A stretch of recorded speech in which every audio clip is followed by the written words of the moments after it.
कोई media, print media हमारी खबर तो छापता नहीं, जी बिल्कुल। और बहुत सारे छुट-भइये लोगों की खबरें छापता है। जी छुट-भइये है ना, समझ रहे जी हो? जी मगर हमारी कभी आपने खबर नहीं सुनी होगी कि किसी नेशनल मीडिया ने हमारी खबर छापा। जी जिनको जुम्मा 8 दिन हो गया, वो भी साला फ्रंट पेज पर जी खबर छपती है। हम 44 साल, उसकी उम्र भी नहीं है ऐसे लोगों की, हमारी 44 साल हमने लगाया, जी जी।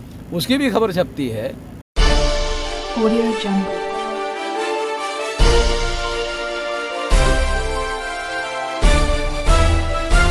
Audio Jungle. नहीं, हम देखो, दुनिया में 3 सिद्धांत जो है प्रस्तावित किए गए हैं। जी एक सिद्धांत है हिटलर का, जी कि इनको ख़त्म करो। जी जी जी एक सिद्धांत चला जी जी। भारत छोड़ो या छोड़ दो। जर्मनी जी एक सिद्धांत चलाया जी नेल्सन मंडेला ने जी साथ कि नहीं, इधर रह सकते हो, जी मगर हमारे संविधान के अनुसार चलना होगा। जी ये नेल्सन मंडेला गया। जी। तो सर ये 3 दुनिया में सिद्धांत है। जी जी तो इसमें हम ऐसा सोचते हैं जी कि ये नेल्सन मंडेला वाला जो सिद्धांत है कि संविधान के अनुसार जी जी तुम यहाँ रहकर, कानून के दायरे में रहकर तुमको रहने की इजाज़त दी जाएगी दी जाएगी। जी। ये लेकिन सर क्या भारत छोड़ो, जी ये अंग्रेज़ों की तरह जी उनके लिए ये कार्यक्रम चालू नहीं किया जाएगा। जी जी सर, एक प्रश्न ये रहा कि आप हमेशा जन आंदोलन की बात करते रहे हैं, लेकिन अभी तक वो चीज़ आ नहीं पा रही है। कौन सी चुनौतियां नज़र आ रही हैं? 5 मार्च 2019 को हमने भारत बंद किया, वो जन आंदोलन नहीं था। जी बिल्कुल 29 जनवरी 2020 को हमने सीए के विरोध में भारत बंद किया था, वो जन आंदोलन नहीं था। लेकिन जो इफेक्ट तो आना चाहिए था। हमारा कहने का मतलब ये है कि हर आदमी का अपना दृष्टिकोण होता है। जी जी हमारा जन आंदोलन शुरू हो गया है तो लॉकडाउन की वजह से, नहीं तो और 2 बार भारत बंद हो गया होता। जी जी जी तो भारत बंद का एक अर्थ ये है कि ज़्यादा से ज़्यादा लोगों तक हमारी आवाज़ पहुंचाने का। तो वो इसलिए छपती है क्योंकि उनको मालूम है उससे कोई फ़र्क पड़ने वाला नहीं है, इंच भर। जी तो अमन मेश्राम की आवाज़ अगर लोगों तक पहुंच गई तो जल्दी मामला रफा दफा कर देगा। जी जी। सर एक क्वेश्चन और है कि ब्राह्मण हमेशा से हिंसा के समर्थक रहे हैं और हिंसा से ही सत्ता को उन लोगों ने स्थापित किया है, चाहे पुष्यमित्र सिंह की ने हत्या किया रुद्रदत्त मौर्य का, और बहुजनों की सत्ता पलट डाली। तो क्या आने वाले समय में अगर आप जन आंदोलन चलाते हैं तो क्या ऐसी स्थिति में ब्राह्मण बिना हिंसा किए रहेंगे? अगर हिंसा करते हैं तो हमें क्या करना होगा? देखो, अल्पसंख्यक लोगों की हिंसा जी और बहुसंख्यक लोगों की हिंसा में फ़र्क पड़ेगा ना। जी नहीं समझते आप लोग चाहते हैं कि सारी बातें जो है ऐसा ऐसा करके पूरा खुल करके बताया जाए। जी जी तो केवल आपको बता रहा हूँ कि अल्पसंख्यक लोगों की हिंसा बहुसंख्यक लोगों के हिंसा के सामने या उनके शांतिपूर्ण आंदोलन के सामने टिकती नहीं है, जी जी क्योंकि वो संख्या बहुत ज़्यादा होती है। जी जी दुनिया में ऐसे उसूल है, सिद्धांत है जी कि उस देश की मिलिट्री भी जब बहुसंख्यक लोग खड़े हो जाते हैं जी तो मिलिट्री गोली चलाना बंद कर देता है। जी जी बिल्कुल सर। वो चलती नहीं, गोलियाँ कितनी चलाएंगे भाई? जी सारी गोलियाँ ख़त्म होने के बाद भी जनता बच जाती है, बिल्कुल सर। तो वो चलती नहीं फिर। आपने लोगों को सर अंतिम समय में क्या कहना चाहेंगे? हाँ? सर एक क्वेश्चन और है कि आपके कार्यकर्ता जब गांव में मीटिंग लेने के लिए जाते हैं तो मैं अक्सर देखता हूं, वहां पर ये व्यवस्था लोग विरोध करते हैं और कहते हैं कि ये तो मिश्राम वाला व्यक्ति है और ये जो है कि ब्राह्मणों का दलाल है, आरएसएस का एजेंट है। तो इस प्रकार के आरोप लगते हैं, तो सर इस पर क्या जवाब दिया जाना चाहिए? ये तो आरएसएस के लोगों को पूछना चाहिए, इसका जवाब मैं कैसे दे सकता हूँ? जी अमन मेश्राम आपका दलाल है ऐसा बोल रहे हैं, है क्या? जी जी उनके तो किताबों में हमारे नाम के साथ और वामसेब के साथ लिखा हुआ है सबसे खतरनाक लोग हैं। जी जी ऐसे किताबों का एविडेंस हमारे पास है जो आरएसएस ने पब्लिश की कि खतरनाक लोग हैं ये। जी इनसे सावधान रहो। जी जी हमारा नाम लिए बगैर जो वो पुलवामा वाली केस जो है, यहाँ के ब्राह्मण पत्रकारों ने पाकिस्तान के लोगों को दिया, जी जी जी जी बिल्कुल सर। उनको अपने आप मालूम नहीं हुआ। यहाँ के ब्राह्मण पत्रकारों ने पाकिस्तान वालों को दिया, पाकिस्तान के टीवी पर चला। तो फिर नरेंद्र मोदी ने कहा देखो हमारे देश के लोगों का वीडियो जो है पाकिस्तान के टीवी पर चल रहा है, साला हमारा ही चल रहा था। हम लोगों ने देखा था सर, देखा था। आप लोगों ने पता नहीं, ध्यान नहीं रखते हो चीज़ों को। नहीं देखा था सर हम लोगों ने। सर एक क्वेश्चन और है उनको इस अपने मामले आप में। कैसी वीडियो मिल गया हमारा? जी जी यहाँ के पत्रकार जो है जी। उन्होंने भेजा।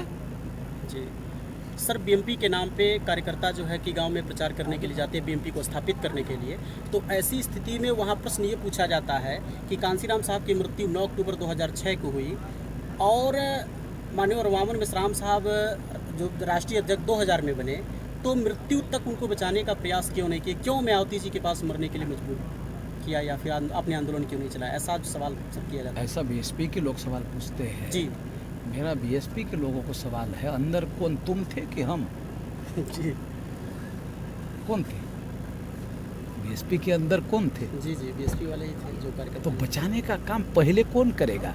1000 किलोमीटर से दूर से आकर करेगा कि नजदीक वाला करेगा? जिनको करना चाहिए था वो हमको सवाल पूछ रहे। जी बिल्कुल बिल्कुल। वो इसलिए पूछ रहे हैं जी कि जब बीएसपी बनाई गई थी तो 13 स्टेट में 140 जिलों में वाम से संगठन था। अब 31 राज्यों में जी 567 जिलों में 4000 तहसील में 22,000 ब्लॉक में 1.5 लाख गाँव में पहुँच गया। जी जी अभी तो हम लोग ब्राह्मणोवादी व्यवस्था का ईंट से ईंट बजाने के लायक हो रहे हैं। जी बिल्कुल बिल्कुल सर, बिल्कुल सर। कोई ब्राह्मणवादी मीडिया हमारा नाम छापने के लिए भी डरता है। जी जी कई बार हमने प्रेस कॉन्फ्रेंस लिया, जी दूसरे दिन हमने अरे आया क्या रे अखबार में डाला, किसी अखबार में नहीं आया। जी जी और अभी जुम्मा जुम्मा हो गया, नेता हो गया एक आदमी, साला फ्रंट पेज पर आ जाता है। जी जी जी जी जुम्मा जुम्मा समझते हो ना? जी जी समझ गए सर। क्या कहना चाहेंगे सर अंतिम तौर पे? एक सेकंड सर, एक बहुत इंपॉर्टेंट क्वेश्चन ये है सर, बस एक सेकंड। नहीं, इंपॉर्टेंट इनको क्वेश्चन भी ये पूछने है दीजिए ना। कि नहीं अंतिम समय हाँ। आपका ले रहे हैं। ये कह रहा हूँ सर कि जैसे आप ईवीएम का सर विरोध भी कर रहे हैं, गांव में इस प्रश्नों का भी सामना करना पड़ता है। ईवीएम का सर आप विरोध कर रहे हैं, व्यापक पैमाने पर यूट्यूब सोशल मीडिया लोग देखते भी हैं, और आप ईवीएम को हटाने की बात करने की बजाय सर चुनाव लड़ने की बात अब बीएमपी के द्वारा की जा रही है। तो सर ईवीएम को हटाया नहीं जाएगा तो फिर चुनाव लड़ने का क्या मतलब होगा? फिर वो सत्ता में नहीं लड़ेंगे जी तब ना अंतर विरोध पकड़ेंगे। जी ईवीएम मशीन के संदर्भ में जो अंतर विरोध होगा दूसरे तो नहीं पकड़ पाएंगे। जी दूसरे तो मायावती से लेकर सब लोग चुप लगा के बैठे हुए हैं। जी जी वो लड़ते हैं, मगर चुप लगा के हम अंदर लड़ेंगे तब उनका अंतर विरोध जो है, उनके अंदर जो सबूत है, जी जी लड़ने से हमको सबूत मिलेंगे तो हम सुप्रीम कोर्ट में चैलेंज करेंगे ना। जी बिल्कुल बिल्कुल सर। वो बीएसपी वालों क्या लगता है, ये लड़ेंगे तो साला बहन जी का क्या होगा? जी उनको ये चिंता ज़्यादा सताती है। जी अब बहन जी के विरोध में हम कैंडिडेट खड़े करे ना करे, 19 तक तो आए गई है। जी 19 एमएलए, उसमें भी 11 चले गए, जी जी तो वो तो हमने नहीं भगाए 11, जी वो तो उनका मामला रफा दफा हो रहा है। जी जी। तो सर क्या बीएसपी और बीएमपी में विलय की संभावना है क्या भविष्य में इस चुनाव 2022 हम लंदन में गए थे तो लंदन में उनका एक भक्त मिला जी कि आपको बहन जी को साथ क्यों नहीं देते हैं? जी नहीं, ले आओ कागज ले आओ जी और पेन ले आओ, हाँ लिखो साथ देने का, थोड़ा तेज बोलें हम सर। साइन कर लेते हैं। जी आप कागज ले आओ, पेन ले आओ, जी हम बहन जी को साथ देने के लिए आपका साइन कर देते हैं जी और ये कागज तुम लेके जाओ, जी बहन जी को दे दो।